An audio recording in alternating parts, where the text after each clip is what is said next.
তোমাদের পড়াবো water soluble vitamin. হ্যাঁ, ওয়াটার সলিবল ভিটামিনটাকে তোমার দুই ভাগে ভাগ করা হয়েছিল, একটা হচ্ছে নন বি কমপ্লেক্স আর একটা বি কমপ্লেক্স, তাই না? নন বি কমপ্লেক্সের মধ্যে ছিল একটাই, সেটা হচ্ছে ভিটামিন সি। হ্যাঁ, আর ভিটামিন সির কেমিক্যাল নেমটা কি, তোমার হচ্ছে অ্যাসকর্বিক অ্যাসিড। এটাকে আবার অনেক সময় অ্যান্টি স্কারবি ভিটামিন বলে। হ্যাঁ, অ্যান্টি স্কারবি ভিটামিন কোনটা? তাহলে ভিটামিন সি। আর ভিটামিন সিটা কি? এটা তোমার ডেরিভেটিভ অফ হেক্সোস। হেক্সোস মানে যে গুলো হচ্ছে 6 কার্বন কম্পাউন্ড, সেগুলিকে হেক্সোস বলে। আর এই ভিটামিন সিটা, এটা হচ্ছে 6 কার্বন কম্পাউন্ড, এটা ক্লোজলি রিলেটেড উইথ গ্লুকোজ, মানে স্ট্রাকচারালি এটা গ্লুকোজের সাথে মিল আছে। এই জন্য মানে যেহেতু গ্লুকোজ একটা যে রিডিউসিং এজেন্ট, আর সিমিলারলি ভিটামিন সি একটা যে reducing agent in several reaction. আর এরা কি হিসাবে কাজ করে? যেসব হাইড্রোক্সিলেশন রিয়াকশন আছে সেখানে এরা কোএনজাইম হিসাবে কাজ করে। তাহলে একটা যে কোএনজাইম ইন হাইড্রোক্সিলেশন রিয়াকশন। হ্যাঁ, তাহলে এটা মনে রাখতে হবে, এটা ডেরিভেটিভ অফ হেক্সোস, অর্থাৎ এটা 6 carbon compound closely related with glucose, and it acts as a reducing agent in several reaction. আর মানে এটা একটা coenzyme, such as it acts as a coenzyme in hydroxylation reaction. আর তোমাদের সব ভিটামিনেরই তোমাদের সোর্স জানতে হবে, আরডিএ জানতে হবে, আর ডেফিসিয়েন্সি আর ফাংশন। তাহলে ভিটামিন সি সোর্স তোমরা এমনি অলরেডি জানো।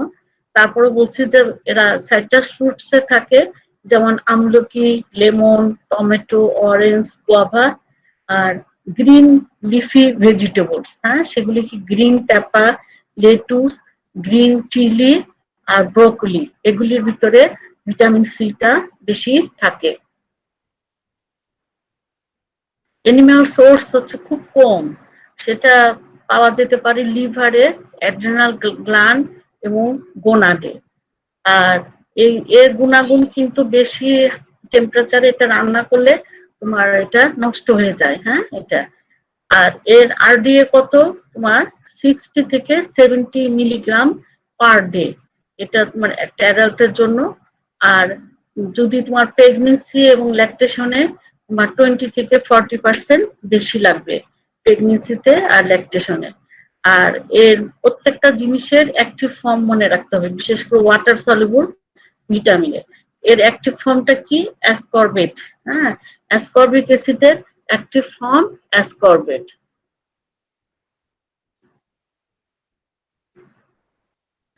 ফাংশন, ভিটামিন সির তোমার ফাংশনটা খুবই ইম্পর্টেন্ট। হ্যাঁ, তাহলে এর অ্যাক্টিভ ফর্ম কি? অ্যাসকর্বেট।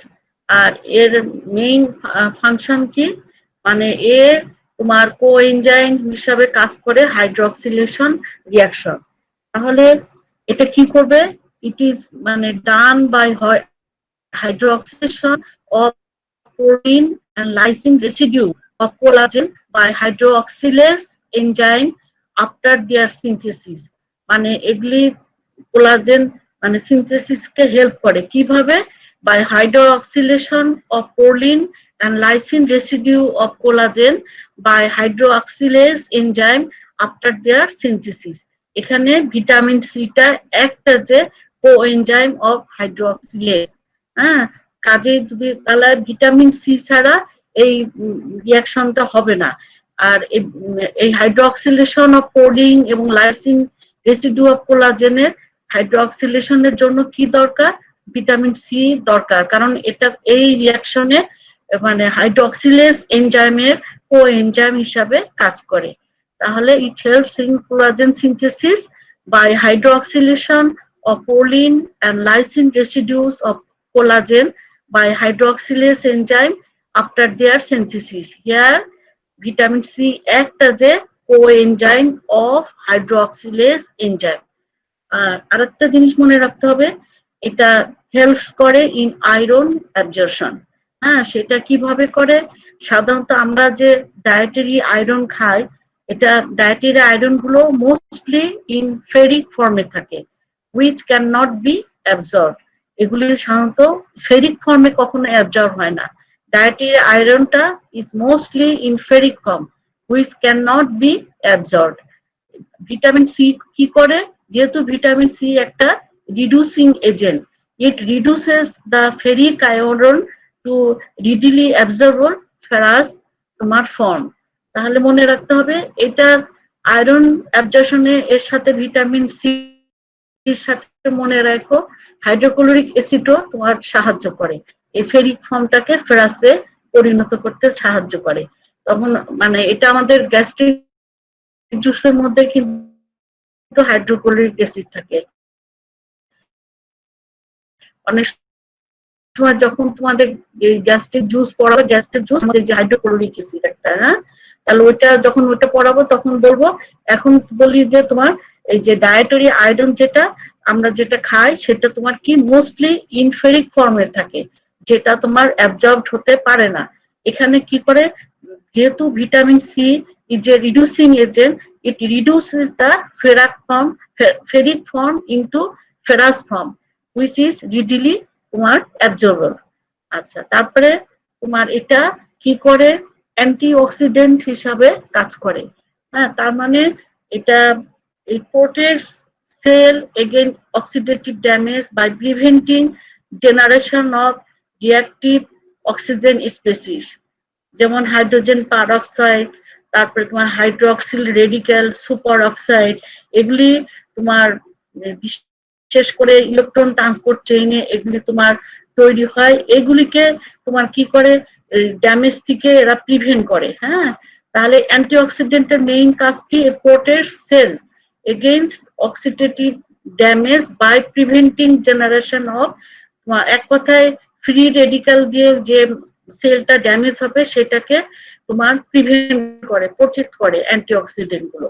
তাহলে মেইন কথা কি, ইট অ্যাক্টস অ্যাজ অ্যান্টিঅক্সিডেন্ট, মানে it protects the cell membrane against oxidative damage by preventing generation of reactive oxygen species, সেগুলি কি, such as hydrogen peroxide, hydroxy radical, superoxide, এগুলি করে কি তোমার সেল মেমব্রেনকে ড্যামেজ করে, সেইখান থেকে এ প্রোটেক্ট করবে সেলকে।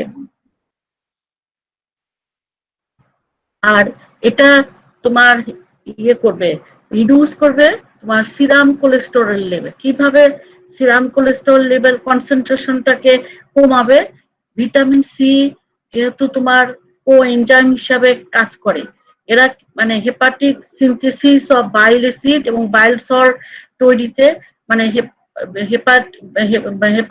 লিভারে বাইল অ্যাসিড এবং বাইল সল্ট কোথা থেকে তৈরি হয়, মানে কোলেস্টেরল থেকে তোমার বাইল অ্যাসিড তৈরি হবে, তারপরে তোমার সল্টে পরিণত হবে। একদম প্রথম যখন বাইল সল্ট সিনথেসিসটা পড়ে দেখবা, ওখানকার যে একদম ফার্স্ট যে স্টেপ, সেখানে ভিটামিন সিটা তোমার কোএনজাইম হিসাবে কাজ করে। ভিটামিন সি ডেফিসিয়েন্সি হলে তখন কি হবে, এই বাইল অ্যাসিড বাইল সল্ট তৈরি হবে না। তাহলে ওরা কি করবে, তোমার সিরামে কোলেস্টেরল কনসেন্ট্রেশন কমায়, বা কিভাবে, মানে it acts as a coenzyme, helps in hepatic synthesis of bile acid and bile salt, form cholesterol, and thereby facilitates cholesterol excretion in the form of bile salts through fecal route to keep the serum cholesterol low.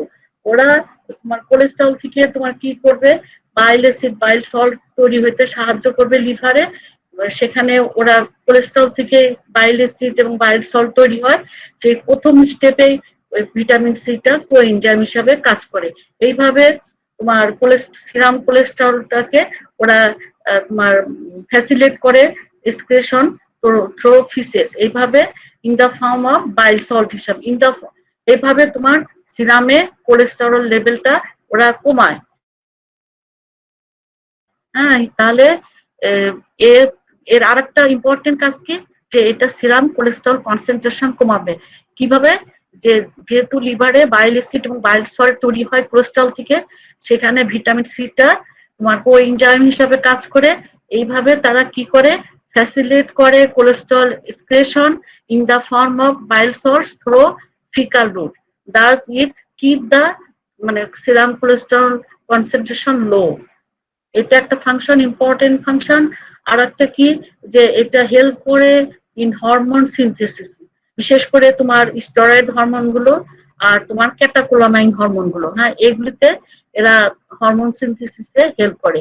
আর একটা কি করে, it helps in tryptophan and tyrosine metabolism, tryptophan এবং tyrosine মেটাবলিজমে এরা help করে। আর একটা important জিনিস, এরা helps in reconversion of meth hemoglobin to hemoglobin।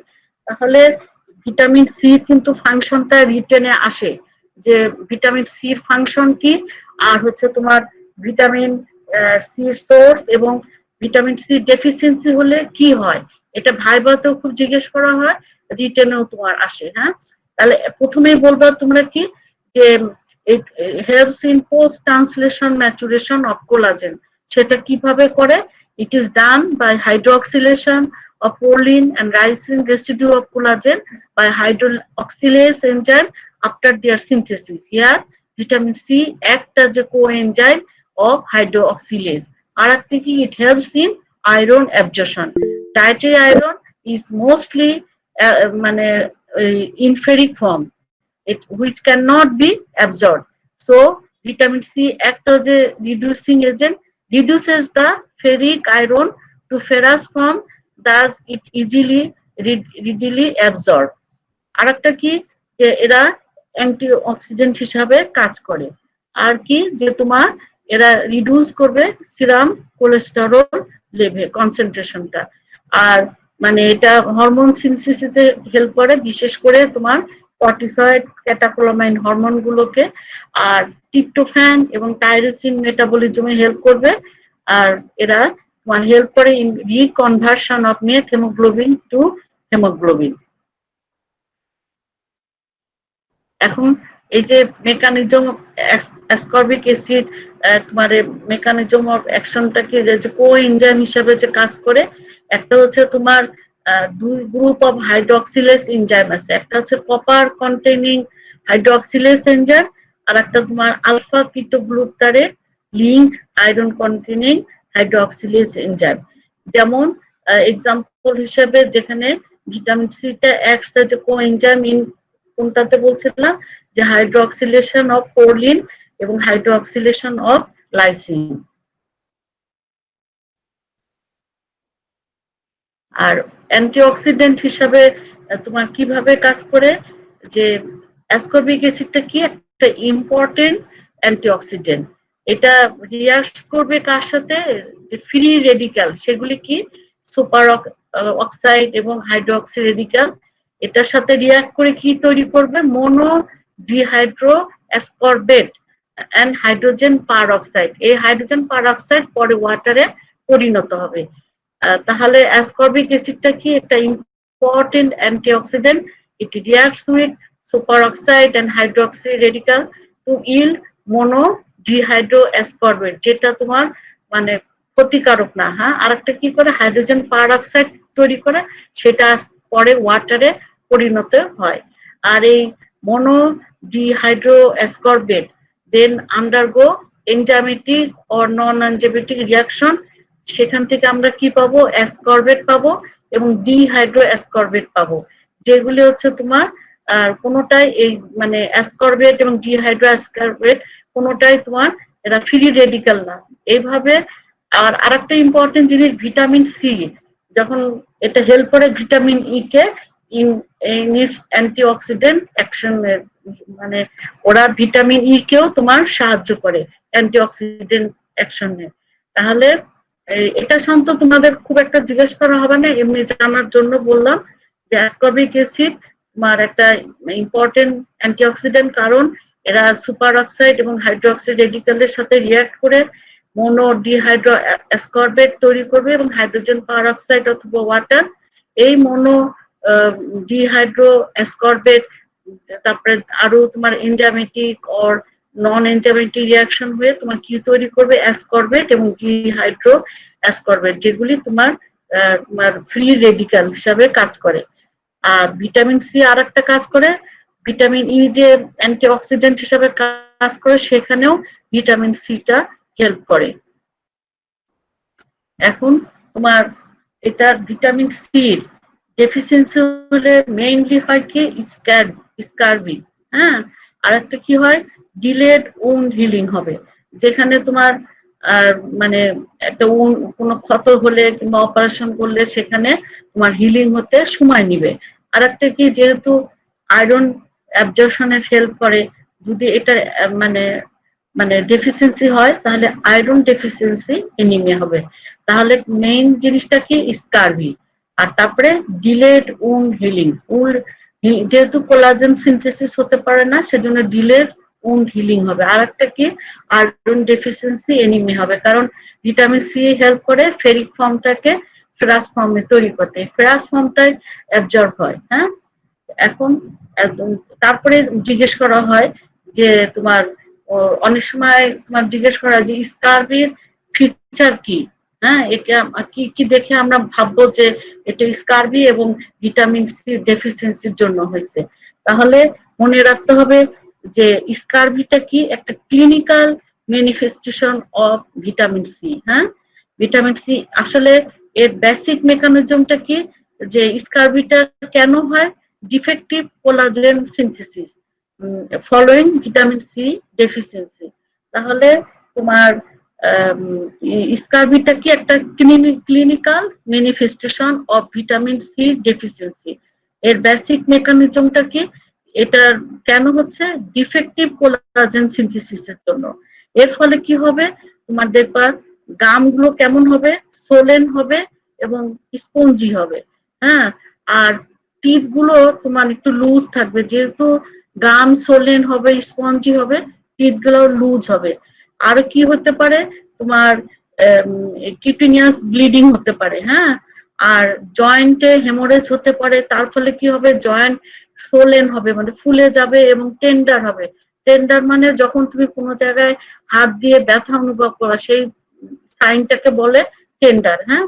তাহলে জয়েন্টে হেমোরেজ হবে, হেমোরেজ হওয়ার জন্য কি হবে, সোলেন জয়েন্টস হবে এবং টেন্ডার হবে। আর একটা কি, তোমার এপিস্ট্যাক্সিস, এপিস্ট্যাক্সিস মানে তোমার ব্লিডিং ফ্রম নোজ, আমাদের যে অনেকের দেখবা নাক দিয়ে রক্ত পড়ে, হ্যাঁ, এটাকে কি বলে, এপিস্টেক্সিস বলে। এটাও তোমার ভিটামিন সি ডেফিসিয়েন্সির জন্য হতে পারে। আর একটা কি, জিআই ট্র্যাক্টেও তোমার হেমোরেজ হতে পারে। আর একটা, যেহেতু তোমার আর যে মানে কোনো জায়গায় উন্ড হলে তাহলে কি হবে, ডিলেড উন্ড হিলিং হবে। আর এই কারণে যাদের হয় তাদের অ্যাসোসিয়েটেড থাকে তোমার আয়রন ডেফিসিয়েন্সি এনিমিয়া, হ্যাঁ, এটার সাথে অ্যাসোসিয়েটেড থাকে। তাহলে অনেক সময় যখন তোমরা ক্লিনিক্যাল ফিচার মানে জিজ্ঞেস করা হবে যে স্কারবির ফিচার গুলো কি, এটা কেন হচ্ছে, তাহলে স্কারবির যে এটা হয় সেটা কিসের জন্য হয়, বেসিক মেকানিজমটা কি, ডিফেক্টিভ কোলাজেন সিনথেসিসের জন্য। তার ফলে কি হবে, গামটা স্টোলেন হবে, স্পঞ্জি হবে, টিপ গুলা লুজ হবে। আর তারপরে কি হতে পারে, কিডনিয়াস তোমার ব্লিডিং হবে, কারণ ব্লাড ভেসেল গুলো খুব ফ্রাজাইল থাকবে, হ্যাঁ। তারপরে জয়েন্ট গুলো কি হবে, জয়েন্টে হেমোরেজ হবে, তার জন্য জয়েন্ট সোলেন হবে এবং টেন্ডার হবে। আর অনেক সময় এপিস্ট্যাক্সিস হয়, হ্যাঁ, তারপরে জিআই ট্র্যাক্টেও হেমোরেজ হতে পারে। আর এইসব যাদের স্কারবি থাকে তাদের দেখা যায় উন্ড হিলিংটাও ডিলে হয় ডিউ টু তোমার ফেইলুর অফ কোলাজেন সিনথেসিস। আর এদেরও আয়রন ডেফিসিয়েন্সি এনিমিয়া হয় due to failure of iron absorption. তাহলে তোমার ভিটামিন সির ফাংশন এবং ডেফিসিয়েন্সি হলে কি হয় এবং স্কারবির ফিচার, এগুলো খুবই ইম্পর্টেন্ট। এর ভাইবাতেও জিজ্ঞেস করা হয়, আবার তোমার রিটেনেও কোশ্চেন আসে এটা। এই যে দেখো, যাদের ভিটামিন সি ডেফিসিয়েন্সি থাকে তাদের গামের অবস্থা দেখো। আর একটা এই যে দেখো কেমন রেড সোলেন স্পঞ্জি গাম হয়ে যায় এগুলি। আচ্ছা, ফ্রি রেডিক্যাল সম্পর্কে আমি তোমাদের একটু পড়াই, এগুলো পরীক্ষায় তেমন আসে না, তারপরেও একটু জানা থাকা ভালো, হ্যাঁ। যে ফ্রি রেডিক্যালটা কি, এগুলি তোমার free radicals are highly reactive chemical species that contain one or more unpaired electron in an outer orbit.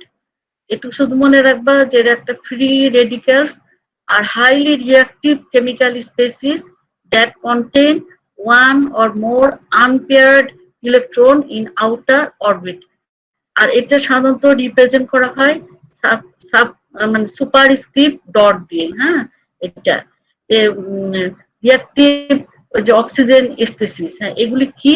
এরা হচ্ছে product of partial reduction of oxygen produce free radicals or reactive oxygen species. যদি বলা হয় reactive oxygen স্পেসিসটা কি, তখন বলবা যে product of partial reduction of oxygen produce free radicals called reactive oxygen species. এরা হচ্ছে হাইলি রিঅ্যাক্টিভ এবং এরা তোমার মানে লিভিং অর্গানিজমের জন্য এরা ক্ষতিকর।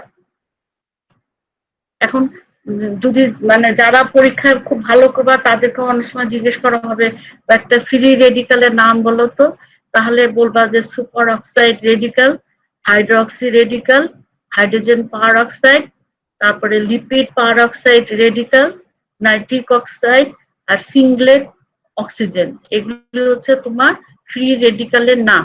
তাহলে কি কি? Superoxide radical, hydroxy radical, hydrogen peroxide, lipid peroxide radical, nitric oxide আর সিংলেট অক্সিজেন। এখন এই ফ্রি রেডিক্যাল গুলোর ইফেক্ট কি হতে পারে? এরা তোমার লিপিড পার অক্সিডেশন করে, হ্যাঁ, আবার ড্যামেজ করে to structural protein, nucleic acid এবং এনজাইম। আর এরা কি করে? অক্সিডেশন হেমোগ্লোবিনকে অক্সিডাইজড করে কি করতে পারে? মেথ হেমোগ্লোবিন তৈরি করতে পারে। আর মানে তাহলে কি এদের ইফেক্ট কি? যে লিপিড পার অক্সিডেশন করবে আর ড্যামেজ করবে তোমার structural protein, nucleic acid, enzyme, আর অক্সিডেশন করবে হেমোগ্লোবিন টু মেথ হেমোগ্লোবিন। এই ফ্রি রেডিক্যাল এবং রিঅ্যাক্টিভ অক্সিজেন স্পেসিস ইনজুরি হলে সাধারণত মানে কি এর সাথে অ্যাসোসিয়েটেড থাকতে পারে কন্ডিশন? হ্যাঁ, দেখা যাবে যে যাদের ফ্রি রেডিক্যাল এগুলো শরীরে বেশি তৈরি হয় বা রিঅ্যাক্টিভ অক্সিজেন স্পেসিস, তাদের এজিং প্রসেসটা বেশ আগে আগে হয়ে যায়। অনেকে যাদের দেখবা, অনেকে এখন কিন্তু দেখবা অ্যান্টিঅক্সিডেন্ট ভিটামিন খায়। কি কারণে খায়? যাতে ফ্রি রেডিক্যাল গুলোকে নিউট্রালাইজ করতে পারে সেজন্য। যেমন তাহলে অ্যান্টিঅক্সিডেন্ট ভিটামিন কোনগুলো? Vitamin A, beta carotene, vitamin C আর ভিটামিন এ।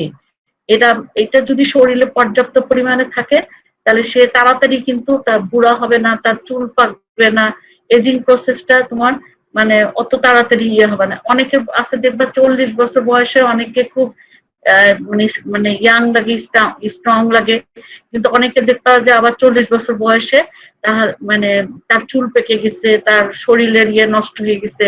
তার মানে যাদের ফ্রি রেডিক্যাল তৈরি বেশি হবে মানে তখন তাদের এই সমস্যাগুলো থাকবে।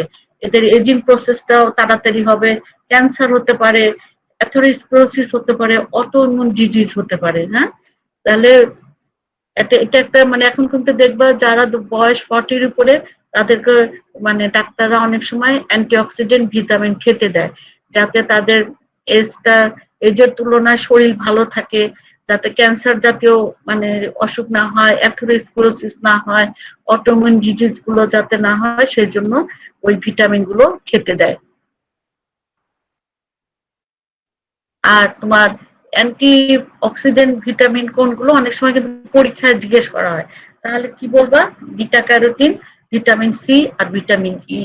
আর অ্যান্টি অক্সিডেন্ট এনজাইমের নামগুলো একটু মনে রাখতে হবে। এগুলি তোমরা বিভিন্ন রিয়াকশন যখন মেটাবলিজম করা হবে তখন বিভিন্ন রিয়াকশনে এগুলি নাম দেখতে পাবা। হ্যাঁ, অ্যান্টিঅক্সিডেন্ট এনজাইম কি? এনজাইম কোনগুলো? ক্যাটালেস, গ্লুটাথিয়ন পার অক্সিডেস, গ্লুটাথিয়ন তোমার রিডাক্টেস, সুপার অক্সাইড ডিসমিউটেস। হ্যাঁ, এগুলি হচ্ছে অ্যান্টিঅক্সিডেন্ট এনজাইম। তাহলে অ্যান্টিঅক্সিডেন্ট ভিটামিনের নাম জানো তোমরা। আর অ্যান্টিঅক্সিডেন্ট এনজাইম গুলো কি? তোমার ক্যাটালেস, গ্লুটাথিয়ন পার অক্সিডেস, গ্লুটাথিয়ন রিডাক্টেস আর সুপার অক্সাইড ডিসমিউটেস। আর অন্যান্য কতগুলো জিনিস আছে এরাও অ্যান্টিঅক্সিডেন্ট হিসাবে কাজ করে, যেমন সেলুলোপ্লাজমিন, ট্রান্সফেরিন, গ্লুটাথিওন এগুলি।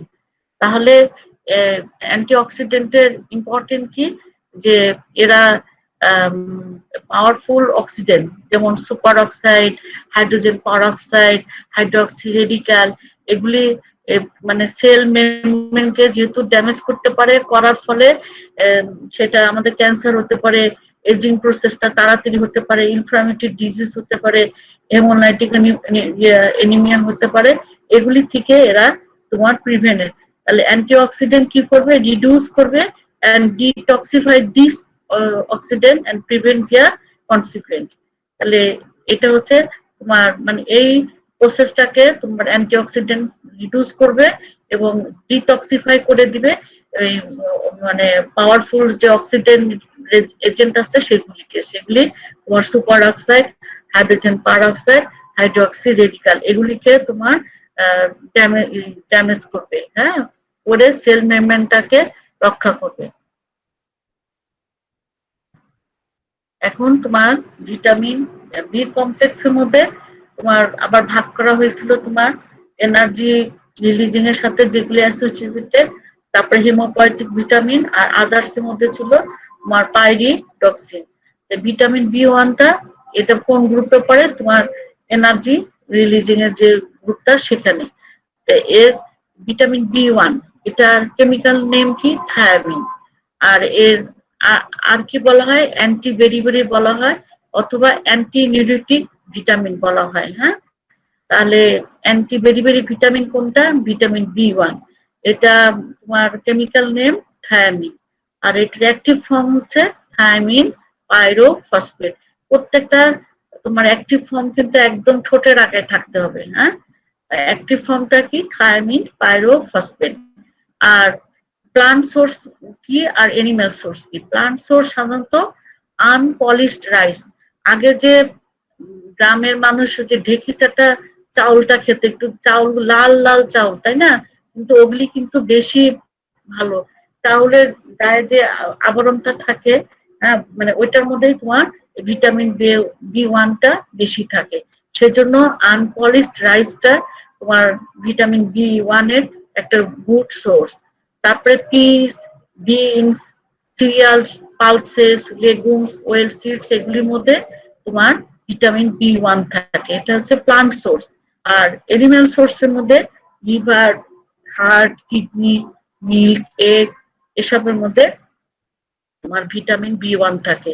আর তোমার আরডিএ কত, 1.5 মিলিগ্রাম। হ্যাঁ, আর তাহলে এর অ্যাক্টিভ ফর্মটা কি, থায়ামিন পাইরোফসফেট এটা।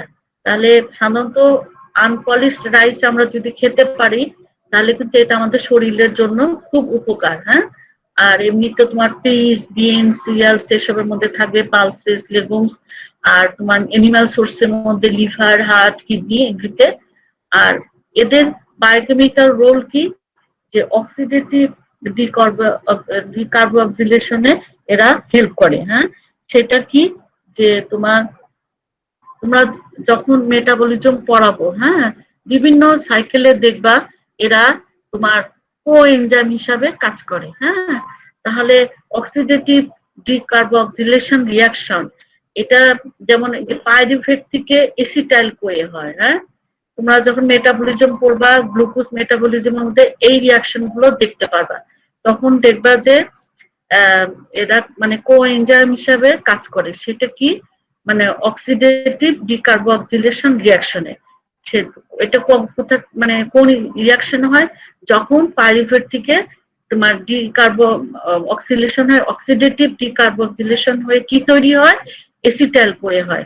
এখানে একটা এনজাইম কাজ করে তোমার পাইরুভেট কমপ্লেক্স, ওখানে কিন্তু ভিটামিন বি ওয়ান থাকে, তারপরে এফএডি থাকে, এনএডি থাকে, একটা মানে কমপ্লেক্স মিলে ওরা এই তোমার রিয়াকশনটাকে, অক্সিডেটিভ ডিকার্বক্সিলেশন রিয়াকশনটাকে ওরা হেল্প করে। সেই পাইরুভেট কমপ্লেক্সের মধ্যে এই থায়ামিন পাইরোফসফেট অ্যাক্টিভ ফর্ম হিসাবে থাকে। তাহলে এরা কোএনজাইম হিসাবে কাজ করবে কোন রিয়াকশনে, অক্সিডেটিভ ডিকার্বক্সিলেশন রিয়াকশন। সেটার একটা মেইন ইম্পর্টেন্ট এক্সাম্পল হচ্ছে পাইরুভেট থেকে যখন এসিটাইল কোয়ে হচ্ছে তখন এরা কোএনজাইম হিসাবে কাজ করে। আরো তোমার উদাহরণ আছে, যেমন দেখবা টিসিএ সাইকেল যখন পড়বা তখন দেখবা আলফা গ্লুটামেট থেকে যখন সাকসিনিল কোয়ে হয়, হ্যাঁ, তখন কিন্তু এই ওখানেও একটা পাইরুভেট কমপ্লেক্স কাজ করে, সেখানেও কিন্তু থায়ামিন পাইরোফসফেট, এখানেও ডিকার্বক্সিলেশন হচ্ছে, অক্সিডেটিভ ডিকার্বো।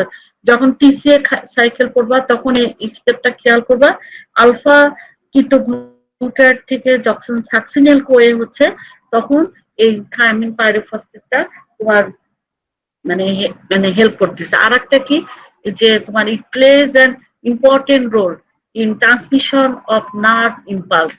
হ্যাঁ, it plays an important role in transmission of nerve impulse. আর তোমরা এই যে যখন ওই গ্লুকোজ মেটাবলিজমে আরো একটা পাথওয়ে আছে, যেমন হেক্সোস মনোফসফেট শান পাথওয়ে।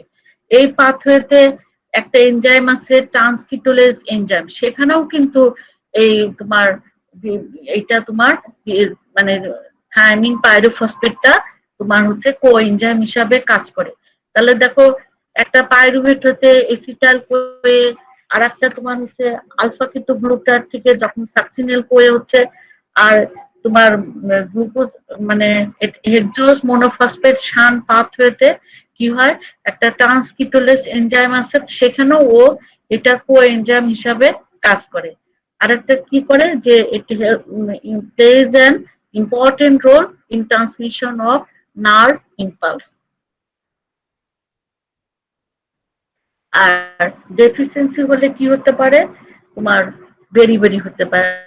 আর একটা আছে ওয়ার্নিকল কর্সাকোফ সিনড্রোম। হ্যাঁ, তাহলে ডেফিসিয়েন্সি হলে কি হবে, বেরি মেইনলি বেরি হবে। তারপর জিজ্ঞেস করা হয় যদি আর কি হতে পারে, ওয়ার্নিকল কর্সাকোফ সিনড্রোম। এটা কি, যারা মানে এটা ক্রনিক যখন থায়ামিন ডেফিসিয়েন্সি হবে তখন এই সিনড্রোমটা হতে পারে।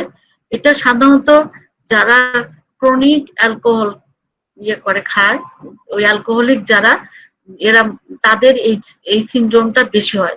কেন হয়, due to increase demand of thiamine in alcoholics. যারা অ্যালকোহল খায় তাদের মানে বেশি থায়ামিন প্রয়োজন, আর সেজন্য। আর তোমার অ্যালকোহল, তাহলে মনে রাখতে হবে যারা ক্রনিক অ্যালকোহলিক্স, হ্যাঁ, তাদের জন্য তাদেরই এই ওয়ার্নিক কর্সাকফ সিনড্রোমটা হয়। এটা তোমার কেন হয়, যে তোমার থায়ামিন ডেফিসিয়েন্সির জন্য হচ্ছে। হ্যাঁ, এটা। আর এটা থায়ামিন ডেফিসিয়েন্সি হলে কি হবে, তোমার এটা এফেক্ট করে সেন্ট্রাল নার্ভাস সিস্টেমকে। হ্যাঁ, সেন্ট্রাল নার্ভাস সিস্টেম এফেক্টেড হলে তখন তোমার কি হয়, এটা characterised by loss of memory, তোমার স্মরণ শক্তি দেখবে কমে যাচ্ছে, অ্যাপাথি হবে, আর rhythmical to and fro movement of the আইবলে তোমার এদিক ওদিক একটা মুভমেন্ট হবে। হ্যাঁ, এটা। তাহলে এটা তোমাদেরকে যারা খুব ভালো করবা তাদেরকে অনেক সময় জিজ্ঞাসা করা হয় ওয়ার্নিক কর্সাকফ সিনড্রোম এটা মানে কিসের জন্য হচ্ছে, এটা হচ্ছে due to chronic thiamine deficiency. কাদের বেশি হয়, ক্রনিক অ্যালকোহলিক যারা, তাদের জন্য এটা হয়। হ্যাঁ, তাদের এটার ডিমান্ডটা বেশি থাকে, এবং আর এটা তোমার মানে থায়ামিন অ্যাবজর্পশনও তোমার এটা মানে হ্যাম্পার করে। আর এটা মেইনলি কোথায় এফেক্ট করে, central nervous system. Central nervous system effect হলে কি হতে পারে, লস অফ মেমোরি হতে পারে, অ্যাপেথি হতে পারে, আর rhythmical to to and from movement of the eyeball হতে পারে। আর বেরি এটা তোমার, এটা তাহলে কি থায়ামিনের ডেফিসিয়েন্সির জন্য হচ্ছে। হ্যাঁ, আর এটা সাধারণত যেখানে তোমার মানে পলিশড রাইস, যে তোমার মিলে ভাঙানো যে চাউলগুলো বেশি খাওয়া হয়, সেই সব মানে এরিয়াতে এটা বেশি দেখা যায়। এটা তোমার সাধারণত বেরিটা দুই ধরনের হতে পারে, মনে রাখবা। একটা হচ্ছে অ্যাডাল্ট বেরি আর একটা ইনফ্যান্টাইল বেরি। অ্যাডাল্ট বেরির ভিতরে একটা আছে তোমার ড্রাই, একটা আছে ওয়েট। হ্যাঁ, এটা। এখন তোমার সাধারণত ড্রাই বেরি যেটা, অনেক সময় জিজ্ঞেস করা যে ড্রাই বেরিটা কিসের সাথে রিলেটেড, তখন বলবা যে এটা অ্যাসোসিয়েটেড উইথ নিউরোলজিক্যাল ম্যানিফেস্টেশন। তাহলে নিউরোলজিক্যাল ম্যানিফেস্টেশন কি হতে পারে? পেরিফেরাল নিউরোপ্যাথি হতে পারে, হ্যাঁ, মাসল উইকনেস হতে পারে, তার ফলে কি হবে? ডিফিকাল্টি ইন ওয়াকিং হবে এটা।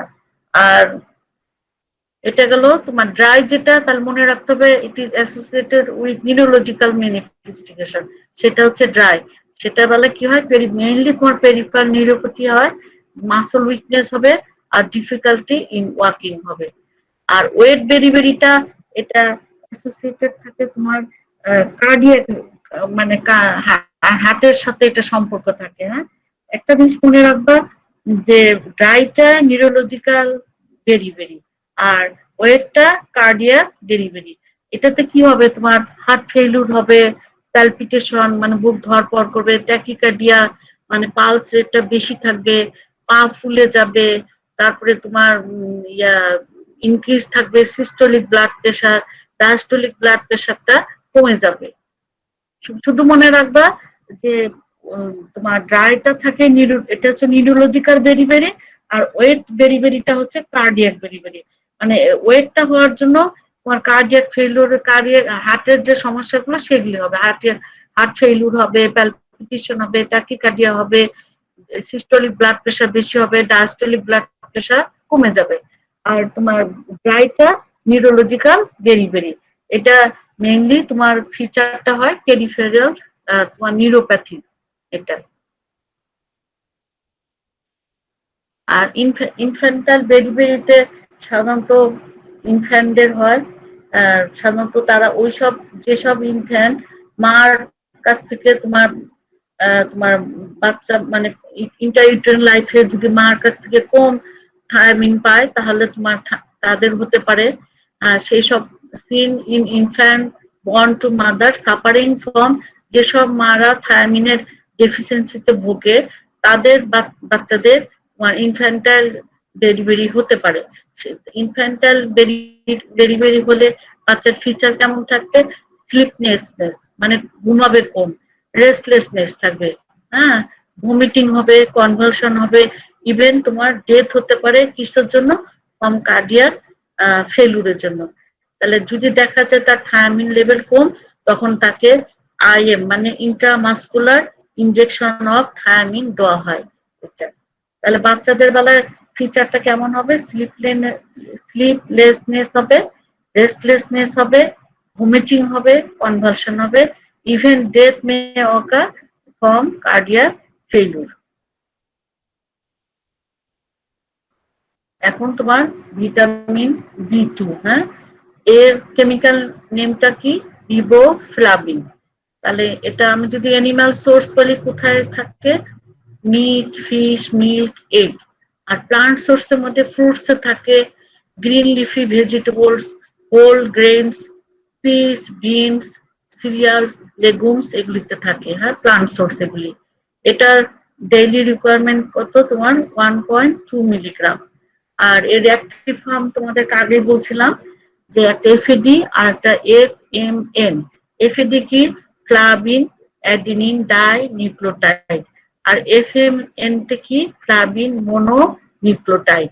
আর এর মেইন বায়োকেমিক্যাল রোল কি? It helps in oxidation reduction রিয়াকশনে, হ্যাঁ, মনে রাখতে হবে এফএডি আর এনএডি দুটাই কিন্তু যেসব রিয়াকশনে অক্সিডেশন রিডাকশন হয় সেই সব রিয়াকশনে এরা মানে হেল্প করে, হ্যাঁ।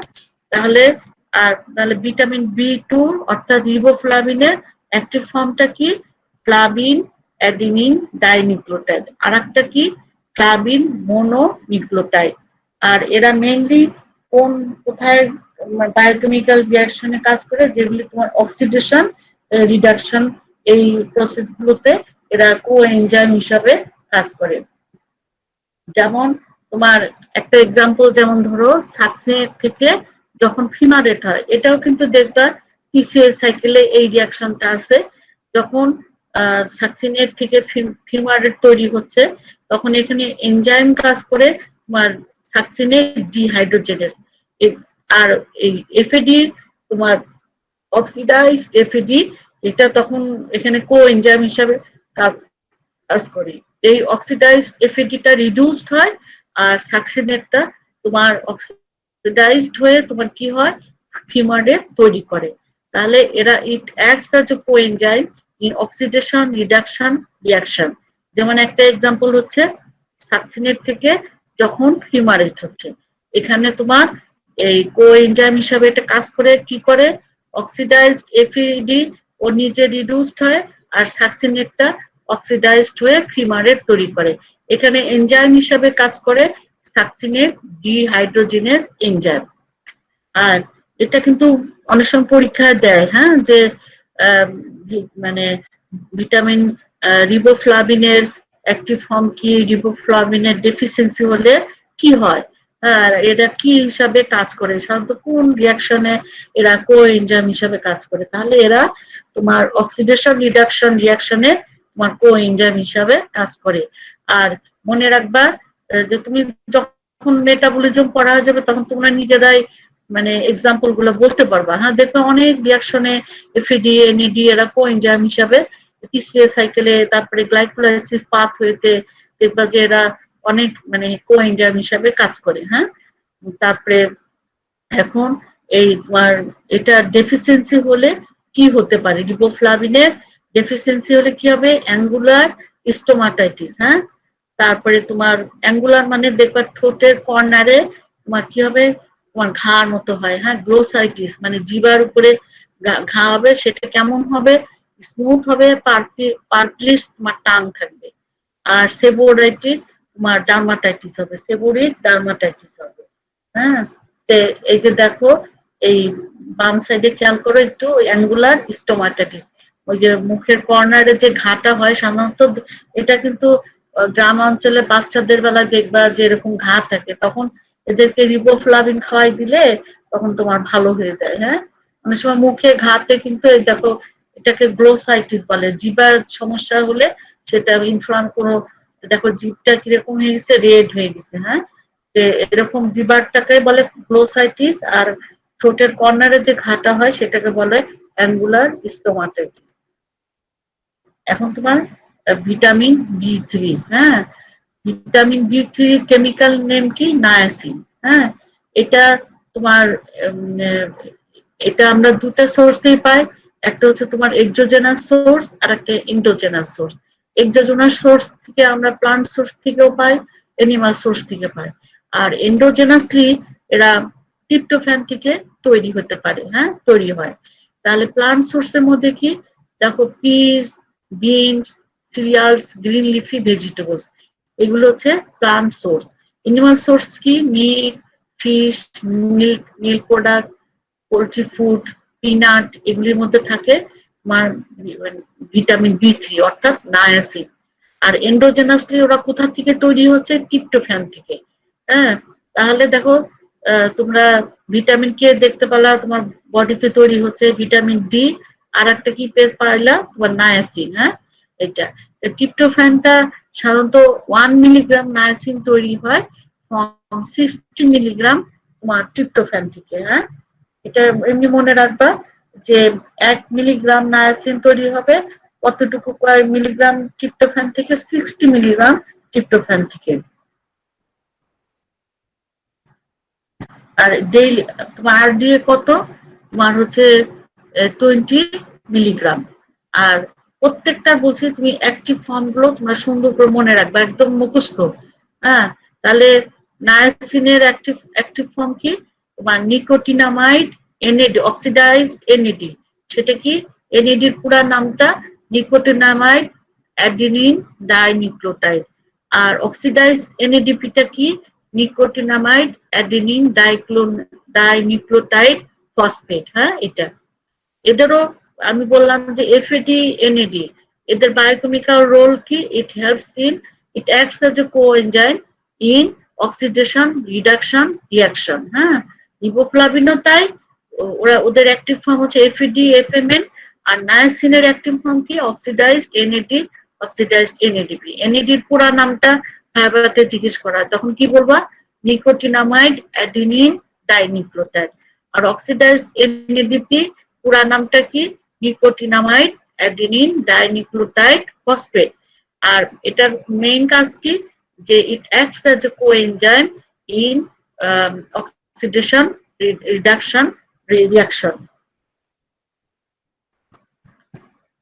তাহলে যেখানে দেখবা যে তোমার অক্সিডেশন রিডাকশন হচ্ছে, সেই সব রিয়াকশন গুলোতে তোমার এরা তোমার কোএনজাইম হিসাবে, যখন তোমরা মেটাবলিজম পড়বা, যেমন গ্লুকোজ মেটাবলিজম বিশেষ করে, সেখানে অনেক জায়গায় দেখতে পাবা এফএডি এনএডি, এরা তোমার কোএনজাইম হিসাবে কাজ করে। হ্যাঁ, এটা যেমন তোমার একটা আছে, যেমন ইয়েতে, যেমন এই যে পাইরুভেট থেকে এসিটাইল কোয়ে হচ্ছে, ওটা কিন্তু একটা মানে একটা পাইরুভেট কমপ্লেক্স এনজাইম থাকে, সেখানে শুধু সেখানে থায়ামিন পাইরো ফসফেট থাকে, তারপরে এফএডি থাকে, এনএডি থাকে। হ্যাঁ, কমপ্লেক্স মানে ওখানে আরো কয়েকটা ভিটামিন মিলে ওরা তোমার মানে একটা কমপ্লেক্স তৈরি করে ওই রিয়াকশনটাকে সাহায্য করে। হ্যাঁ, এটা তারপরে গ্লাইকোলাইসিস পাথওয়েতে দেখবা গ্লিসালডিহাইড 3 ফসফেট থেকে যখন 1,3 বিসফসফোগ্লিসারেট হয়, মানে এক কথায় গ্লিসালডিহাইড 3 ফসফেট ও নিজে অক্সিডাইজড হয়ে কি তৈরি হবে, 1,3 বিসফসফোগ্লিসাইড তৈরি হবে। আর এখানে তোমার এনইডিটা, অক্সিডাইজড এনইডিটা রিডিউসড হয়ে এনইডিএইচ তৈরি হবে। হ্যাঁ, সেইভাবে তোমার আইসোসাইটেট থেকে যখন সাকসিনিল কোয়ে হচ্ছে, মানে আইসোসাইটেট যখন অক্সিডাইজড হয়ে সাকসিনিল কোয়ে হচ্ছে, সেখানেও কিন্তু এই এনএডিটা কোএনজাইম হিসাবে কাজ করে।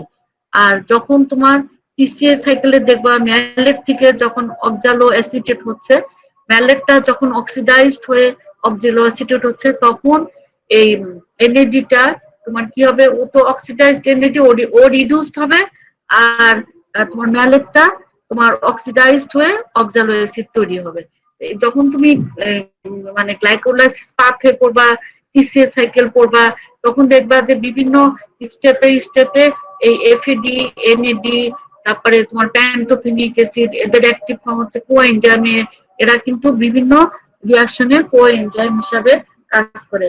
তো তোমরা যখন দু একটা করে মানে বায়োকেমিক্যাল রিয়াকশন গুলো মনে রাখবা। হ্যাঁ, যে যখন তোমার মেটাবলিজম পড়া হয়ে যাবে, তখন তুমি নিজেই বলতে পারবা। হ্যাঁ, যেমন গ্লাইকোলাইসিস পাথওয়েতে এই গ্লিসারলডের 3 ফসফেটটা অক্সিডাইজড হয়, হয়ে 1,3 বিসফসফোগ্লিসাইড তৈরি করে, ওখানে তোমার এই অক্সিডাইজড এনএডিটা রিডিউসড হয়, ওখানে এনএডিটা তোমার কোএনজাইম হিসাবে কাজ করে। আর একটা টিসিএ সাইকেলের দুটা স্টেপে ওরা কোএনজাইম হিসাবে কাজ করে। একটা হচ্ছে যখন আইসোসাইটেটটা অক্সিডেশন হয়ে সাকসিনিল কোয়ে হচ্ছে তখন, আর একটা ম্যালেট যখন অক্সিডাইজড হয়ে অক্সালো অ্যাসিড তৈরি করতেছে, ওই স্টেপে এরা কোএনজাইম হিসাবে কাজ করে। আর এই নায়াসিনের ডেফিসিয়েন্সি হলে কি হয়, তোমার প্লেগরা হয়। হ্যাঁ, প্লেগরা একটা নাম, সেটা কি, যে এটা নিউট্রিশনাল ডিজিজ। এটা কেন হচ্ছে, due to deficiency of niacin. হ্যাঁ, আর এই ডিজিজটা তোমার তিনটা জিনিসকে ইনভলভ করে, একটা হচ্ছে স্কিন, একটা GI tract, central nervous system. মানে দেখবা যে এই তিনটাই, মানে চারটা ডি মনে রাখবা। মানে স্কিনের জন্য কি, ডার্মাটাইটিস, জিআই ট্র্যাক্টের জন্য কি, ডায়রিয়া, সেন্ট্রাল নার্ভাস, সেন্ট্রাল তোমার হচ্ছে সেন্ট্রাল নার্ভাস সিস্টেমের জন্য তোমার কি, ডিমেনশিয়া। হ্যাঁ, এটা। আর যদি আনট্রিটেড অবস্থায় লং টাইম থাকে, ইভেন ডেথ পর্যন্ত হতে পারে। হ্যাঁ, তাহলে তোমার চারটা ডি মনে রাখবা। আর তাহলে তোমার প্লেগটা কি, এটা একটা নিউট্রিশনাল ডিজিজ। কেন হচ্ছে, due to deficiency of niacin. আর এই ডিজিজটা ইনভলভ করে তিনটা জিনিসকে, একটা স্কিন, জিআই ট্র্যাক্ট আর সেন্ট্রাল নার্ভাস সিস্টেম। তার ফলে কি হচ্ছে, স্কিনের জন্য ডার্মাটাইটিস হচ্ছে, জিআই ট্র্যাক্টের উপর কি হয়, ডায়রিয়া হয়, সেন্ট্রাল নার্ভাস সিস্টেমের ইফেক্টের জন্য ডিমেনশিয়া হয়। হ্যাঁ, আর এটা যদি আনট্রিটেড অবস্থায় থাকে, ফাইনালি কি হতে পারে, ইভেন ডেথ পর্যন্ত হতে পারে। হ্যাঁ, এটা।